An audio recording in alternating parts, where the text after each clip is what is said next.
Eu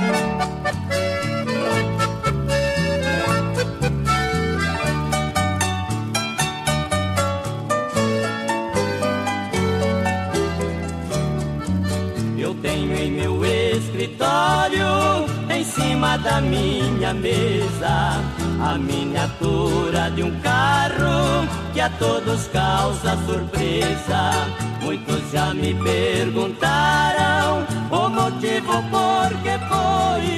Eu sendo um doutor formado, gosto de um carro de boi. Respondi foi com um carro nas estradas a rodar, que meu pai ganhou dinheiro pra mim poder estudar. Enquanto ele carreava, passando dificuldade, as lições eu devorava.